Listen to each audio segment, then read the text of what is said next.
Now at 9, Pitt State announces a partnership with the KBI to bring a new crime lab to the university. Plus, the Mirza Shriners in Pittsburgh host a festival of trees at their center. And a look at trends for seasonal hiring among area employers. The 4 states' most watched news starts now. This is KOAM News at 9 on Fox 14. I'm Tanya Bach. Pitt State will partner with the Kansas Bureau of Investigation to create a state-of-the-art regional crime center and laboratory. Making the announcement today, PSU said the facility will serve law enforcement and at the same time provide educational opportunities. The university says it'll expand its education offerings in the criminal justice field with the expected goal of doubling the number of graduates. The new facility is still in the planning and funding stages, but it's targeted for the Pittsburgh Research Park just off of South Rouse Avenue. The estimated cost is $40 million, which would be provided from a mix of state and federal funds. Now, the university says the facility would offer space for the KBI, the Kansas Highway Patrol, the FBI, and the Pittsburgh Police Department. The Office of the Kansas Attorney General, the U.S. Marshal Service, and the Pitt State Police Department. It'll have a center for handling evidence, a drug chemistry section, an indoor shooting range, and a child victims unit. The university says it'll also have a state-of-the-art training room, classroom space, a crime scene simulation for students, and a secure space for classified or law enforcement sensitive matters. Now, the timeline calls for groundbreaking in January of 2025 and completion in July of 2026. Joplin police today arrested 2 people suspected of assaulting and robbing a 17-year-old. Police say early this morning 2 suspects hit the teen in the head multiple times with a handgun before stealing his phone, wallet, and shoes. They say as the victim was running away, the suspects fired a shot from their vehicle, but no one was hit. Police stopped the vehicle near 7th Street and Tri-State Road and arrested 2 men. Formal charges are still pending. City of Pittsburgh today hosted an open house for residents to learn more about a new proposed floodplain map. The Kansas Department of Agriculture and FEMA are working with the city to gather public input on the project. The changes are important because they impact flood insurance rates for homeowners. A lot of what drives the changes is using an updated topography. So we're using LiDAR data in the maps now, which is a lot more accurate than the maps previously that we had, because those maps were from 2009 and they weren't done on as accurate as a topography. And so they're a lot more up to date now and in depicting where the water goes during a flood.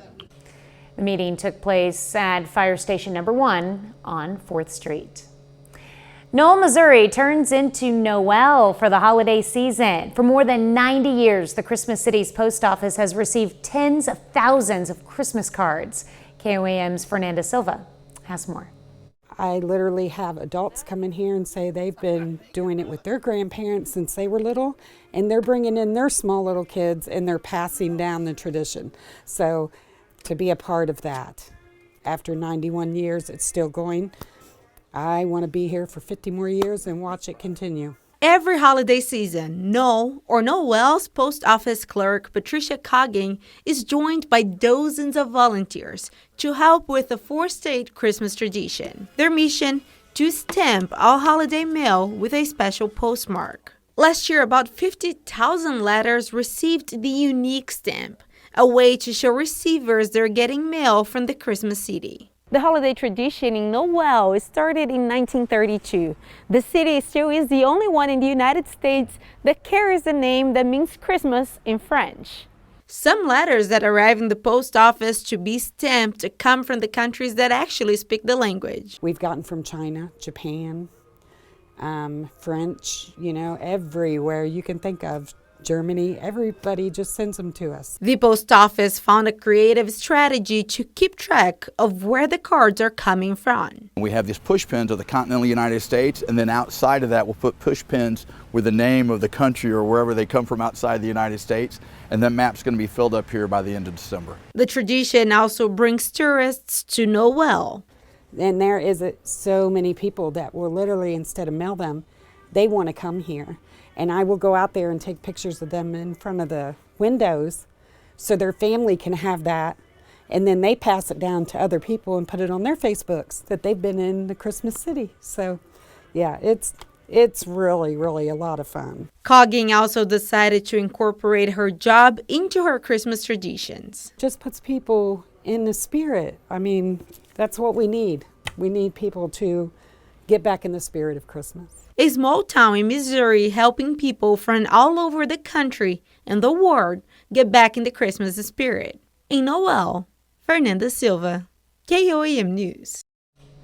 If you're interested in supporting this four-state tradition by volunteering, you can contact Knowles Post Office.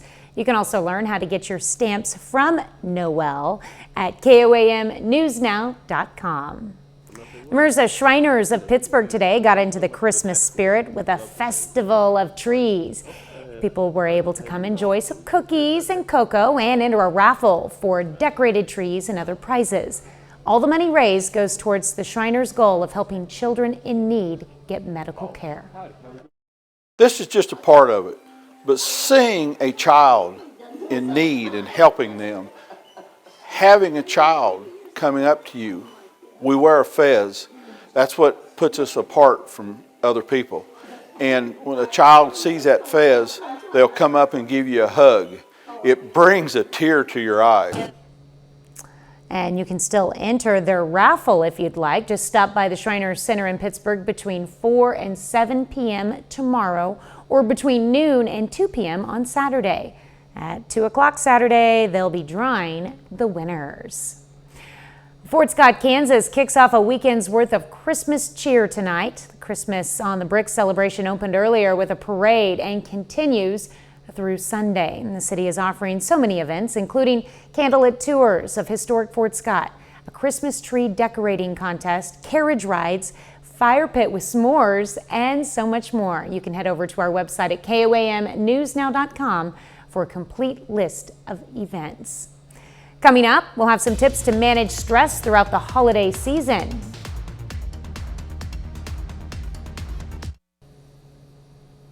Winter is coming, and health experts have some tips on how to prevent hypothermia during the cold.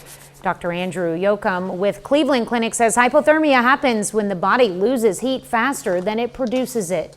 Dr. Yoakum says if you get hypothermia, go inside and take off any wet clothing and then reheat your body with a blanket. He says to keep a kit in your car with gloves, blankets, and a poncho in case of an emergency. Well, can you believe December starts tomorrow? And while the holidays can be full of fun and time with family, they can also be extremely stressful. Mandy Gaither has ways to manage stress throughout the holiday season. It's that time of year again. The lights, the memories, the stress. You might be excited about certain things that are happening and also stressed and overwhelmed.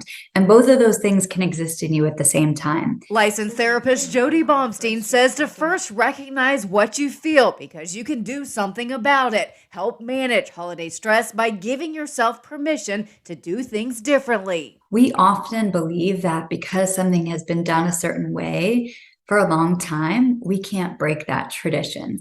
But the reality is sometimes something isn't going to work for us. And it doesn't mean that we'll never do it again, but maybe we don't do it this year. If you're feeling overwhelmed, Baumstein says to set boundaries. Think about what's most important for your family. She says it's okay to say no. A lot of times we don't want to do that. We feel like we don't really have a good reason or we don't want to upset someone. But the reality is that no can be a full sentence and you don't need to justify it or explain it. Finally, Baumstein says to allow yourself to be in the moment because holidays can pass by quickly. Ground yourself. You are literally using your senses to bring you into the present moment or the here and now. And that allows you to enjoy that time. Because what we don't want to happen is we plan all this great stuff, but then we get to the end of the holiday season and realize we don't really remember it. Well, Doug is next with a complete look at your forecast. And later, a couple of Southwest Missouri high schools are competing for state championships this week. We're going to break down those matchups. Tickets on sale now for it.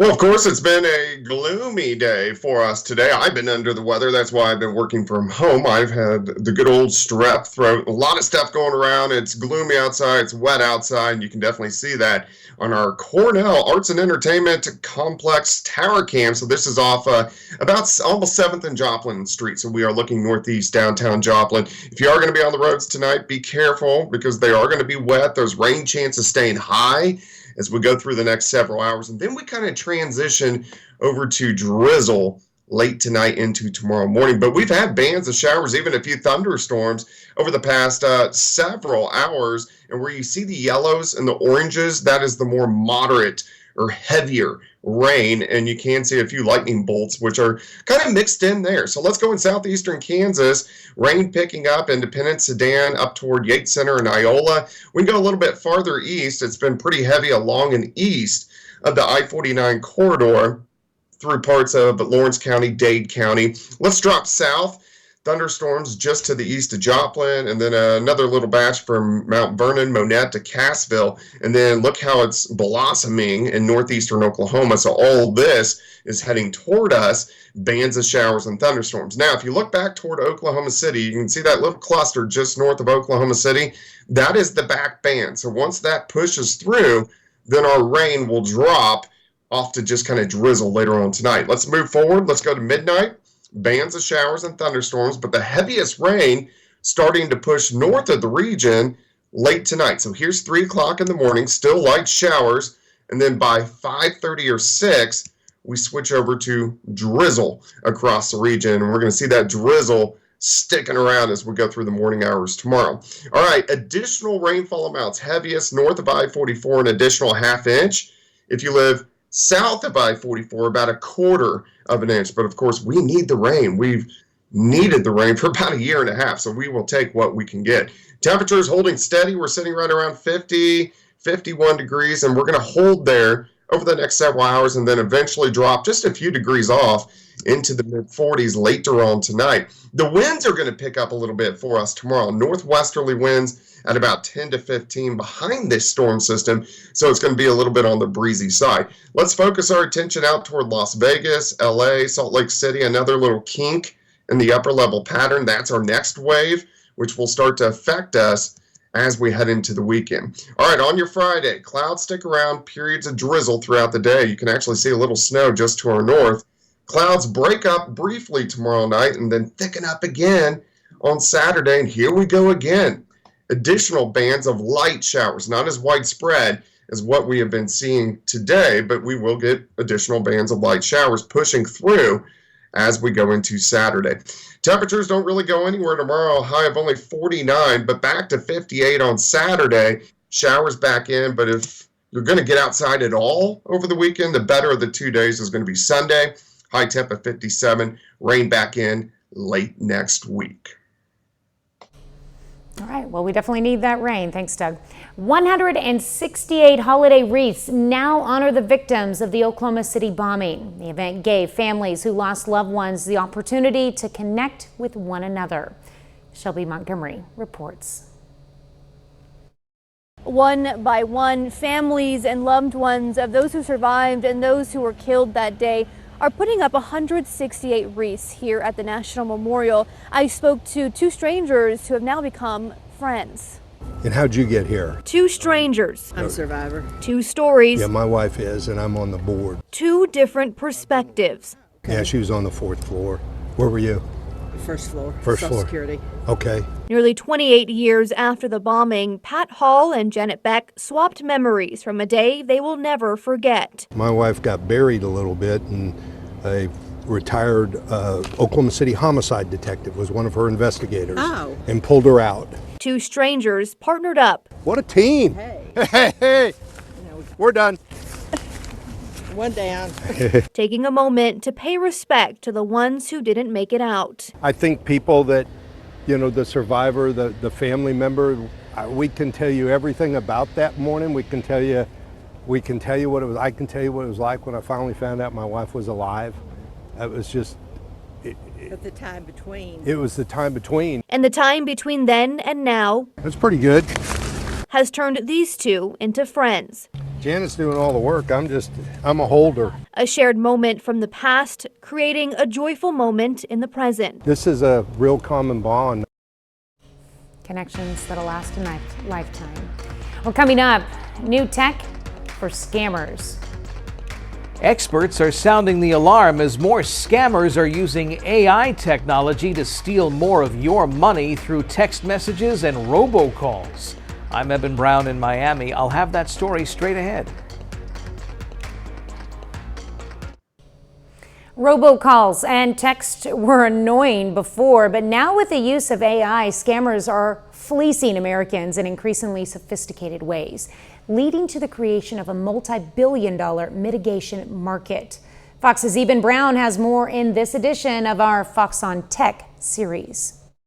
As lawmakers consider options for regulating artificial intelligence, experts are raising red flags about the technology's use in robocalls and robotexts. Scammers are increasingly turning to adaptive AI to fleece Americans. In 2023 alone, there are projected to be about 60 billion robocalls made, and the average amount lost to a phone scam is now about $1,400. Victims are losing more money to robocalls and robotext scams than they have prior. And so what we're seeing is actually more believable, more relevant scams. But like most problems these days, there's an app for that. RoboKiller takes a proactive approach to protecting us, intercepting those calls and texts before they reach your phone, so you won't have to hear any more messages about your car warranty expiring. We look at a number of different categorizations of, that phone call and make a decision on whether or not we think that's safe. And there's even a new feature that allows users to exact some robocall revenge. They will intercept your spam calls and mess with telemarketers for you, and you get to listen to the funny recording at the end. But with texting scams getting more sophisticated every day, both the feds and the private sector will have to work hard in the coming years to keep up. We're going to be starting from scratch from, technological solutions, again, because the landscape's different. The robocall mitigation market was worth about $5 billion last year. They expect that to go up to $18 billion over the next decade. In Miami, Eben Brown, Fox News. Well, holiday shopping is in full swing, and that's why the Better Business Bureau is warning against holiday scams. The nonprofit organization says it has received multiple reports about shipping fee scams from consumers who marked their online purchases as gifts. The BBB says the scammers reel consumers in by charging an additional fee for special discreet packaging or stamps. Up next, how people looking to learn another language are finding love along the way. Young people looking for love are saying hola to a new way of dating. The popular language learning app Duolingo has opened the floodgates for people to look for love through language. Duolingo has more than 9 million users daily, allowing hopeless singles to connect with people around the world. The Wall Street Journal reports one young couple found long-distance love on the language app back in 2021. 30 more minutes of news, weather, and sports is coming your way. When Congress could vote on the expulsion of New York Republican George Santos. Plus, a group of lawmakers accuses the Pentagon of withholding information about UFOs. You're watching the 4 states' most watched news. This is KOAM News at 9 on Fox 14. I'm Tanya Bach. It's only happened 5 times in the history of Congress, but members could vote this week to remove one of their own. Lawmakers are fed up with New York Congressman George Santos, who's accused of lying about his background to get elected and illegally using campaign funds for things like Botox and lavish vacations. Congressman Santos says his colleagues are bullying him into resigning. Fox News correspondent Rebecca Castor has the latest from Washington. If I leave, they win.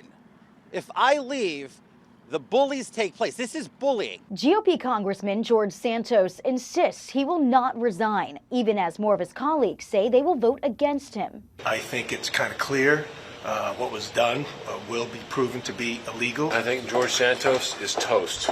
The vote is expected Friday, and it will be the third time lawmakers vote on his expulsion after Santos survived their last 2 attempts. But this time, lawmakers have the findings of an incriminating House ethics report. We learned that Mr. Santos spent campaign-related funds on personal rent, on personal credit card payments, on ATM withdrawals. The vote puts House Speaker Mike Johnson in a tough position. I personally have real reservations about doing this. We're going to allow people to vote their conscience. I think it's the only appropriate thing we can do. An expulsion means Republicans risk making their narrow majority in the House even slimmer. Well, why would we do this? We have a 4-seat majority.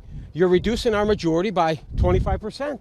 I don't think that's very smart. Meanwhile, Santos argues expelling him will set a bad precedent. This will haunt them in the future, where mere allegations are sufficient to have members removed from office when duly elected. And Santos isn't leaving quietly. In what will likely be his final act in Congress, he introduced a resolution to expel another lawmaker from his state, Democrat Congressman Jamal Bowman, for pulling a fire alarm in a House office building. Santos's charges include conspiracy, wire fraud, and falsification of records. He has not yet been convicted. In Washington, Rebecca Castor, Fox News. Well, a bipartisan group of lawmakers is accusing the Pentagon and members of the intelligence community of withholding information about UFOs. At a press conference today, the 6 House members said they have been stymied by the defense and intelligence communities when they ask questions about UFOs. The lawmaker group is pushing for the passage of an amendment to require the Pentagon to declassify documents about all sightings of UFOs that do not compromise national security.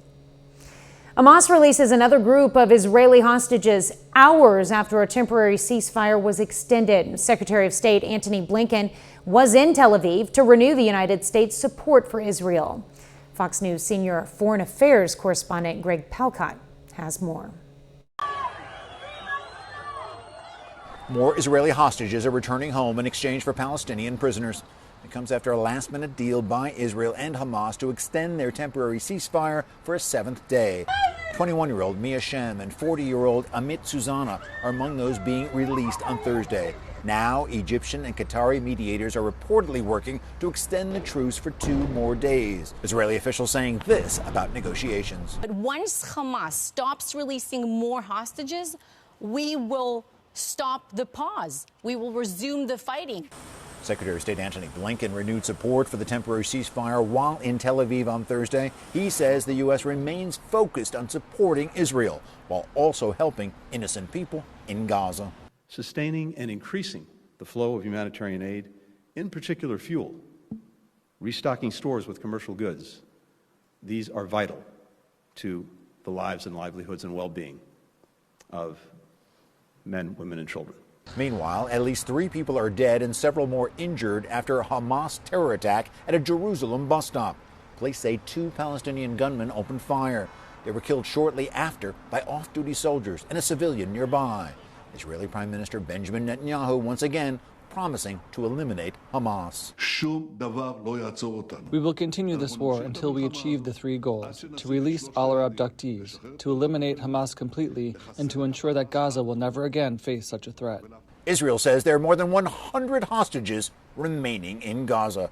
In Tel Aviv, Greg Palcott, Fox News. A bit later, a look at trends for seasonal hiring among area employers.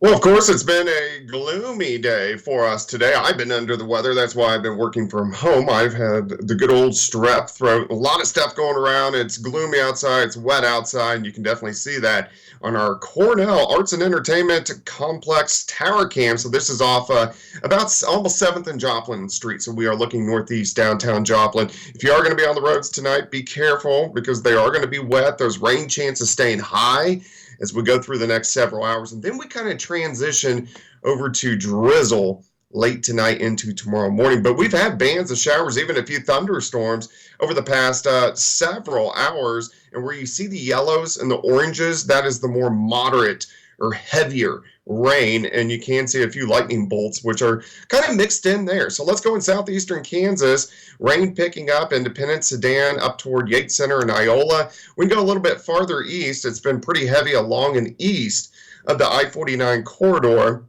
through parts of Lawrence County, Dade County. Let's drop south.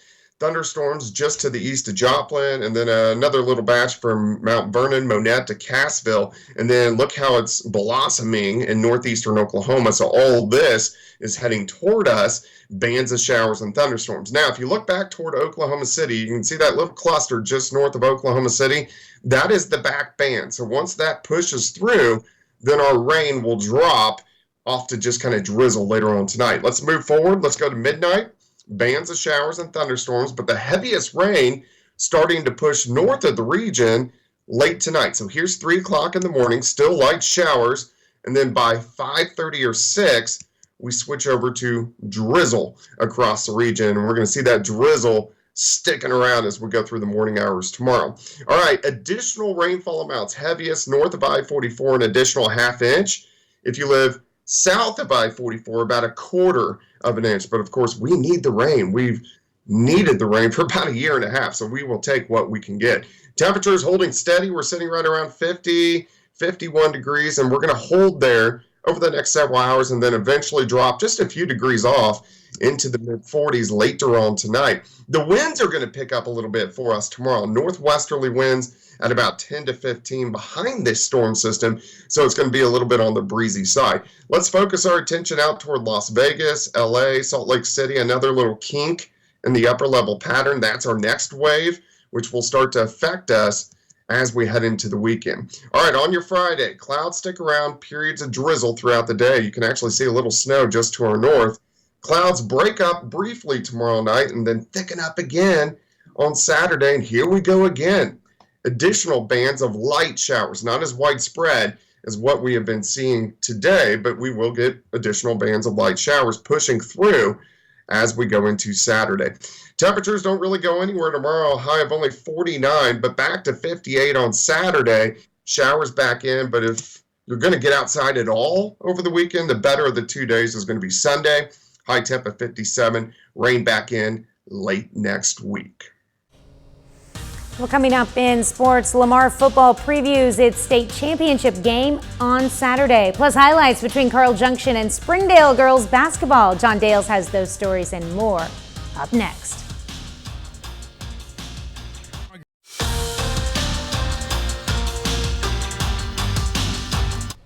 "48 hours from now, high school football season in Missouri will officially be over. It's state championship weekend, and 2 of our schools are still alive. That's Lamar and Seneca.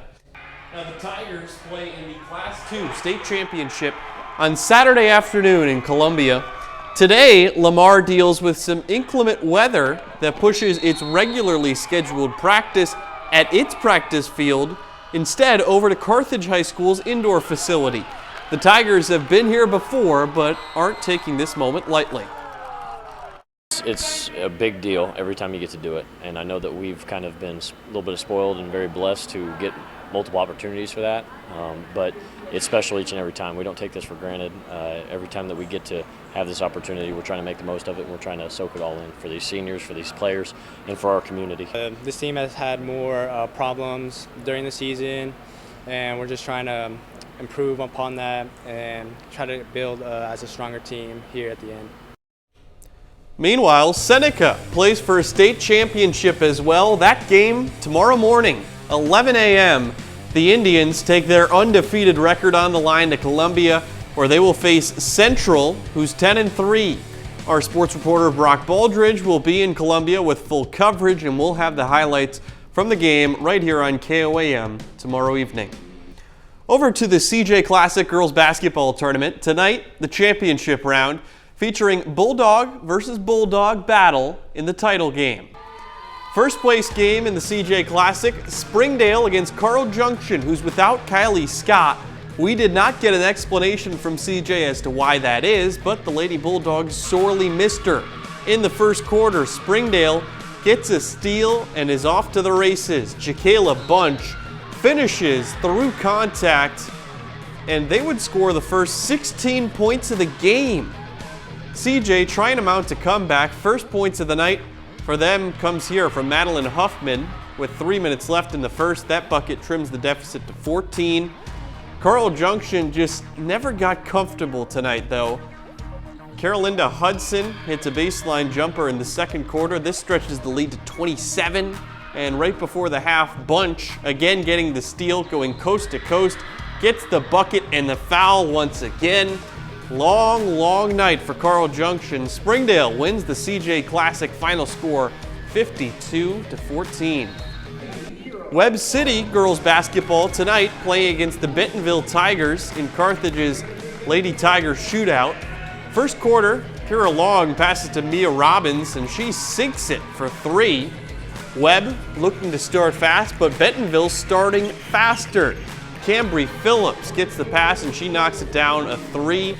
Tigers lead at halftime 27-16, but Webb not out of this yet. Addie Burns passes to Mallory Stanley, and then Mia Robbins gets a 3 and sinks it. Cardinals takeaway give Robbins another 3 right afterwards. We're tied at 27 with just more than a minute to play, though. Cardinals with the ball again. Kira Long over to Mallory Stanley. She hits 3 just before the end of the third. Bentonville won't give in. Annalie Kolka sends a 3 to prevent a Cardinal comeback.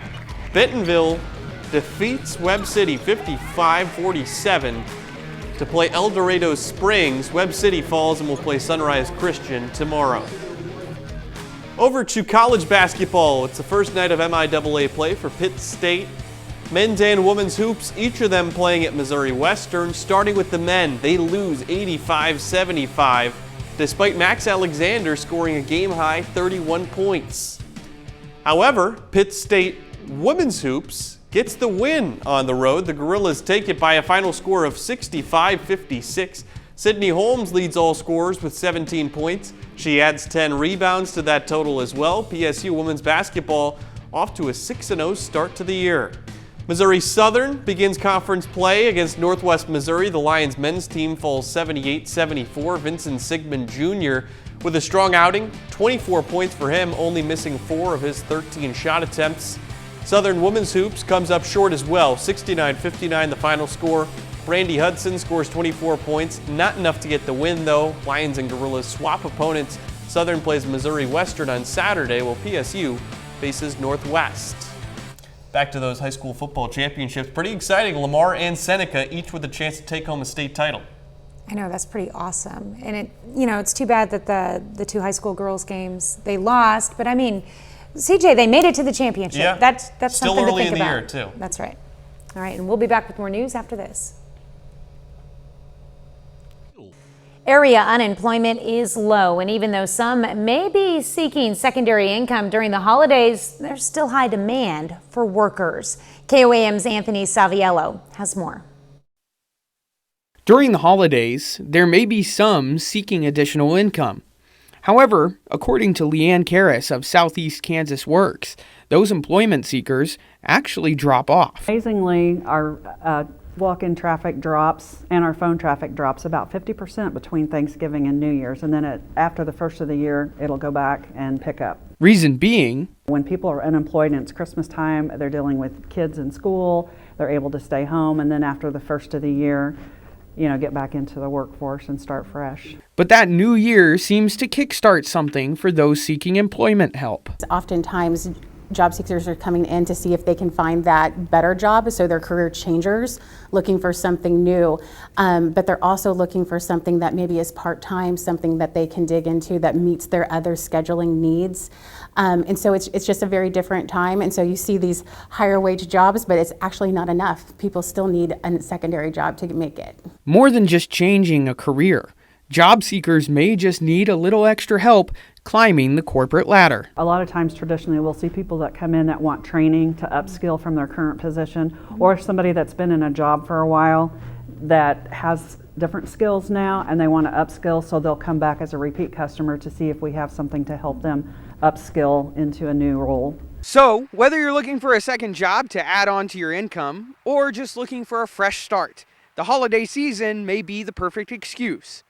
Reporting, I'm Anthony Saviello, KOAM News.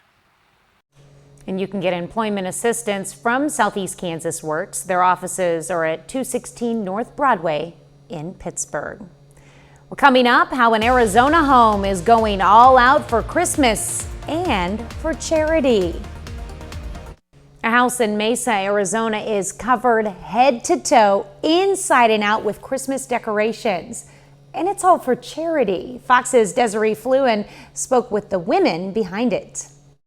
Our theme is Home for the Holidays, and this home really admits home for the holidays. A different home hosts each year, this one in Northeast Mesa with a large front yard and wraparound porch. And it's just so cozy and warm. Valerie Rao and Sue Langdon are in charge of this year's Christmas Idea House. From top to bottom, you will find decorations for your home for Christmas. Upstairs, downstairs, outside. Decorations everywhere, elves hanging from the chandelier or cozied up in a cabinet.